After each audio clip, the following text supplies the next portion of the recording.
This is the Public Square Institute, building super citizens through clear thinking. Episode 1. You're not furious enough about inflation. What inflation actually is, and who it benefits. In this scene, a shareholder realizes something has happened. His ownership of Facebook has been diluted.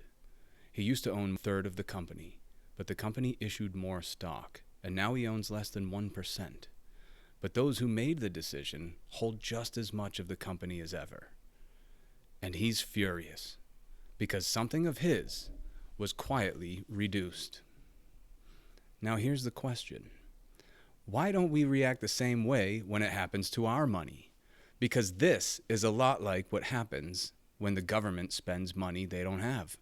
We still earn money, we still have money in our accounts, but it's worth less and less. So the price of eggs, milk, gas, housing, everything goes up, while our dollars, our shares of the U.S. economy, buy less and less. Your dollar, every dollar, has a certain amount of power. Not a symbolic power, real economic power. Each dollar represents a small claim on the total goods and services produced by the economy.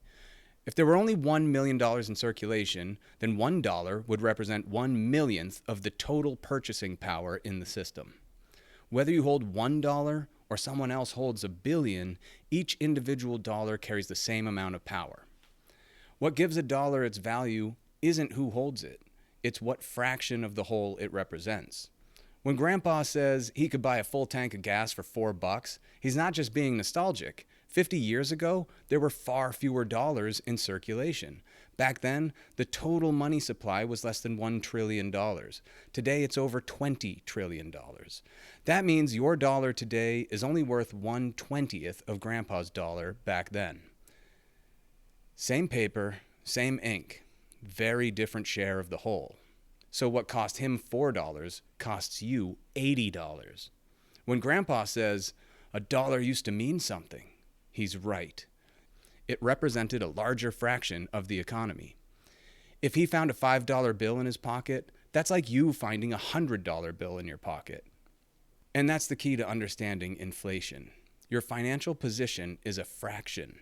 On the top, the numerator, is your net worth, the money you earn, the money you have, and anything valuable you own. On the bottom, the denominator, is the total number of dollars in the system. Your standard of living isn't determined by the numerator alone. It's about the relationship between the two. We usually only focus on the top, earn more, save more, invest better. But inflation doesn't work on the numerator. Inflation works on the denominator. When governments spend money they don't have, they fund it with new money and new debt. That's what makes the denominator grow. That increases the total number of dollars in the system. The denominator gets bigger. And when the denominator grows, every existing dollar becomes a smaller share of the economy. The government didn't create value. They watered down the value of the dollar so that they hold more. When the denominator grows, every existing dollar becomes a smaller share of the economy. Your fraction shrinks, even if you did everything right. This is dilution. Like someone taking sips of your coffee and quietly replacing it with water. At first, it seems pretty much the same. You've still got a cup of coffee, but after 50 years, you're drinking 20 cups of coffee to get going. Not because you can handle caffeine better. No, it's because somebody made your coffees mostly water. Same with your money. Nothing dramatic happens to your individual dollar. It looks the same. Your bank balance doesn't change, but mathematically, quietly, it now represents less. This is why inflation is misunderstood. People think that inflation means prices going up. Gas costs more, groceries cost more, rent costs more. So the people charging for those things must be selfish. But that's not it at all. The rising prices are just the symptoms. Inflation is the loss of purchasing power. Inflation means your dollar is watered down. Now here's the thing. If you made $100 for every $5 Grandpa made, you'd be even. Nothing to get mad about. An hour of your work would be like an hour of Grandpa's work. But you don't make $100 for every 5 of his.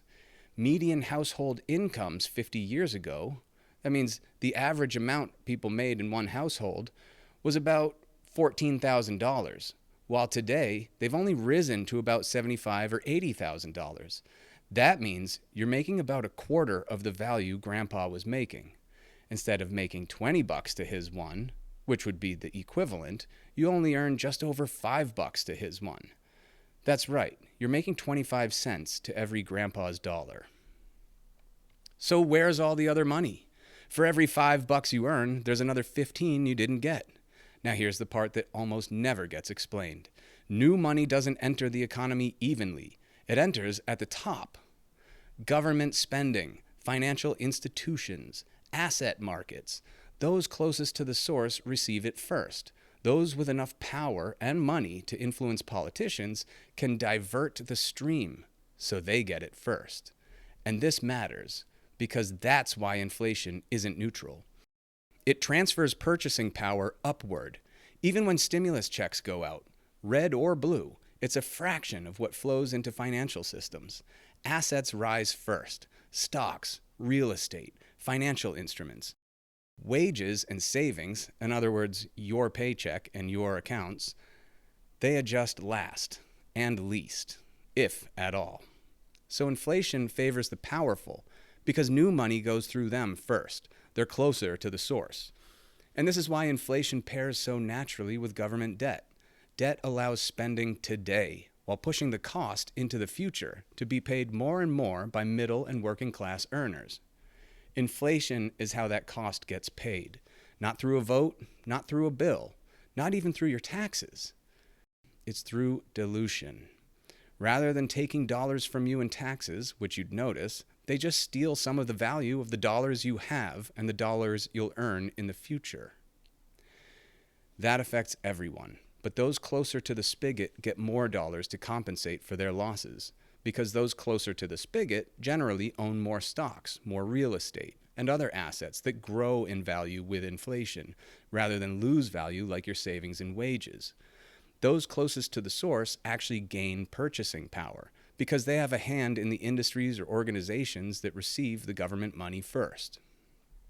This is why inflation hits savers first. They're standing still while the denominator grows. And this is why inflation feels like working harder just to fall behind. Because for many people, that's exactly what it is.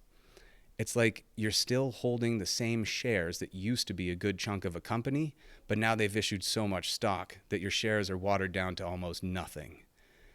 We just don't get appropriately mad about it because it happens gradually and nobody tells us about it.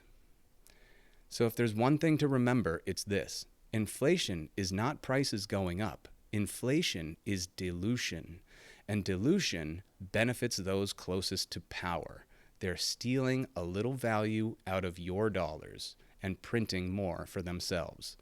Once you understand inflation this way, as dilution, as irresponsible spending of new money, as an upward transfer of wealth, the next questions become unavoidable. Who controls how many dollars exist? Who decides when new money is created? And why does the system reward those closest to the source?